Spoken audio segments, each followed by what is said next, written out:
7월 8일입니다. 기도하겠습니다. 은혜로우신 하나님 아버지께서 우리들과 함께 하시니 감사드립니다. 오늘도 동행하시는 하나님을 의지해서 승리하는 날이 될 수 있도록 도와주옵소서. 함께 해주시고 인도해 주시니 고맙습니다. 모든 말씀을 예수님의 이름으로 기도합니다. 아멘. 우리는 마태복음 18장을 묵상합니다. 마태복음 18장은 다른 복음서와는 달리 교회라고 하는 말이 나오기 때문에 후대에 삽입된 것은 아닌가 이런 문제들이 있기는 합니다. 그럼에도 불구하고 예수님께서 예수님의 고난과 죽음을 예언하신 이후에 마태복음 18장의 설교를 말씀을 하심으로 해서 교회가 하나님 나라를 실제적으로 세상에 나타날 때에 교회에 일어날 수 있는 여러 가지 문제들에 대해서 어떻게 접근할 것인가를 설명해 주시고 있습니다. 예수님의 설교의 출발점은 어디냐? 천국에서 누가 크냐는 제자들의 논쟁에서부터 출발을 했습니다. 때문에 마태복음 18장은 전체적인 맥락에서는 교회의 리더십은 어떻게 나오느냐, 또 교회에서 제일 큰 자가 누구냐, 이런 질문에 답하면서 나오는데 그 답은 겸손입니다. 때문에 예수님께서는 너희에게 이르노니 너희가 돌이켜 어린 아이들과 같이 되지 아니하면 결탄코 천국에 들어가지 못하리라. 그러므로 누구든지 이 어린아이와 같이 자기를 낮추는 사람이 천국에서 큰 자니라. 이렇게 말씀하시면서 설교를 시작을 하십니다. 교회 공동체를 이끌어 나가는 핵심적인 원리가 뭐냐? 어린아이 같아야지만 된다는 거예요. 어린아이 같이 자기를 낮추는 자, 또 어린아이처럼 하나님을 전적으로 의존하는 자, 그런 사람이 천국에서 가장 큰 자가 된다고 얘기를 하시는 겁니다. 예수님은 누구든지 내 이름으로 이런 어린아이 하나를 영접하면 곧 나를 영접합니다. 이렇게 말씀을 하시는데, 교회 공동체의 특징이 뭐냐? 예수님 이름으로 누군가를 영접하는 거예요. 사실은 바꿔 말하면은 교회는 하나님 나라를 삶 가운데 나타내는데, 그 삶 가운데 나타내는 방법 가운데 하나가 뭐냐? 예수님의 이름으로 하나님을 모르는 사람들을 영접할 수 있느냐 없느냐의 문제라는 겁니다. 여기서 영접한다고 하는 말은 실제적으로는 집안으로 드린다고 하는 말이 있고, 또 하나는 뭐냐면은 함께 마음을 열고 듣는다라고 하는 의미가 있습니다. 그래서 예수님께서는 누구든지 내 이름으로 이런 어린아이 하나를 영접하면 곧 나를 영접함이요, 누구든지 나를 영접하면 나를 영접함이 아니요 나를 보내신 이를 영접함이라, 이렇게 말씀하셨다고 마가가 증거하고 있습니다. 아까도 얘기를 했습니다마는 어린아이와 같다고 하는 얘기는 겸손하다는 얘기입니다. 어린아이와 같음, 즉 겸손은 참된 제자의 특징이고, 교회는 어린아이들과 같은 사람들을 서로 받아줘야지만 된다고 하는 겁니다. 근데 약간 좀 이게 워드플레이랑도 비슷한 건데, 어린아이와 같음은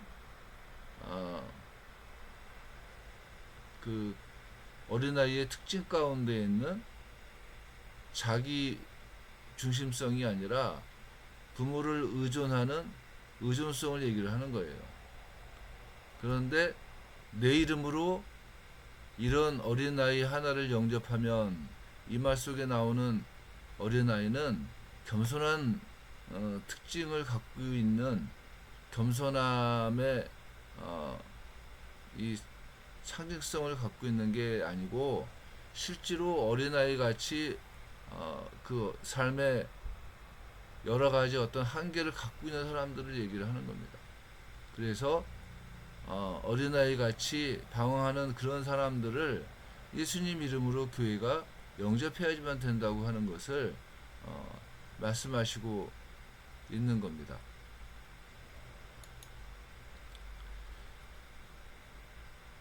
때문에 교회 공동체에 대해서 예수님께서는 실족하게 하는 일들이 있음으로 말미암아 세상에 화가 있도다. 실족하게 하는 일이 없을 수는 없으나 실족하게 하는 그 사람에게는 화가 있도다. 이렇게 말씀을 하십니다.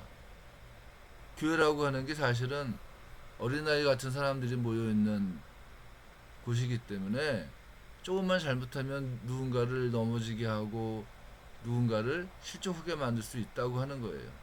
그래서 예수님께서는 교회 공동체에 대해서 전체적으로 경고하시는 말씀이 뭐냐면은 실족하지 않게 누군가가 넘어지지 않도록 주의해야지만 된다는 얘기를 하시는 겁니다.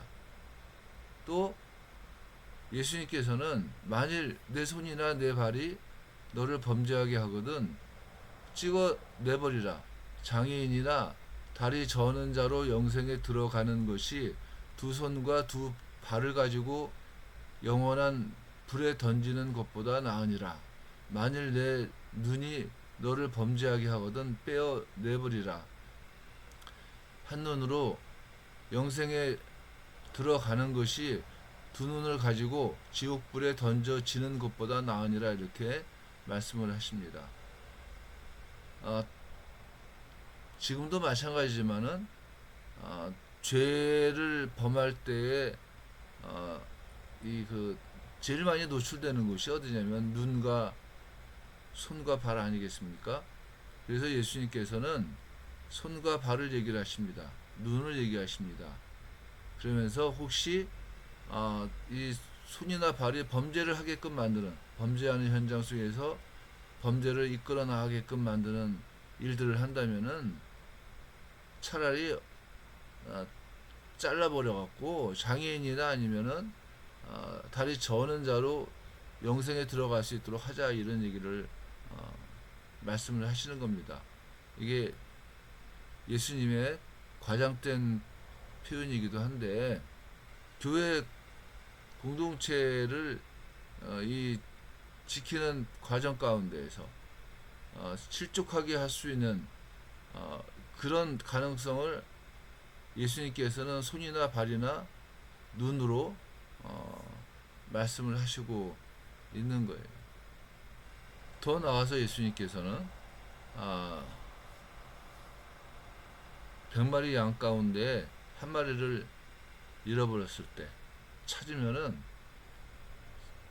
잃어버리지 않은 99마리보다 더 기뻐하지 않겠느냐, 이러면서 이 교회의 역할 가운데 하나인 잃어버린 양을 찾는 일, 이것을 강조하시고 있습니다. 누가복음에서는 잃어버린 양을 구원받지 못한 죄인을 상징적으로 이야기할 때가 있지만은 오늘 마태는 공동체 안에서 유리된 지체들을 가리킵니다. 그래서 마태는 공동체 안에서 실족한 지체들에 대한 회복이 교회의 역할 가운데 하나다, 이것을 이야기를 하고 있는 겁니다. 바꿔 말하면은 교회는 작은 자를 보호하고 돌보는 장소입니다. 그게 교회 공동체의 역할입니다. 이 작은 자를 돌보고 보호하기 위해서 필요한 게 뭐냐? 겸손함이라고 하는 거예요. 그 겸손함으로 작은 자들에게 접근을 하고 또한 하나님의 말씀으로 양육을 하고 어린아이와 같은 그 사람들을 어린아이와 같은 겸손함을 갖게끔 만들면서 교회에서 역할을 감당하도록 할 수 있는 게 교회의 일이라고 하는 겁니다. 그래서 예수님께서는 이 작은 자 중에 하나라도 잃는 것은 하늘에 계신 너희 아버지의 뜻이 아니니라, 이렇게 말씀을 해 주십니다. 우리가 교회를 섬긴다고 하는 것은 우리를 통해서 하나님께서 잃어버린 양들, 또 어린아이 같이 방황하는 사람들을 하나님의 백성으로 세워나가는 역할을 요구를 하시고 있는 겁니다. 우리는 그 일 가운데에서 감사함으로 그 일들을 맡을 수 있는 것을 감사하고, 또한 하나님께 충성되이 그 일들을 감당할 수 있으면 좋겠습니다. 기도하겠습니다.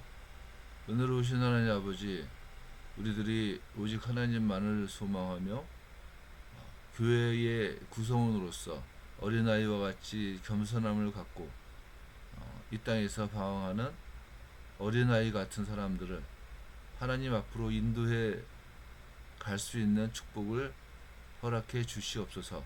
모든 말씀을 예수님의 이름으로 기도했습니다. 아멘.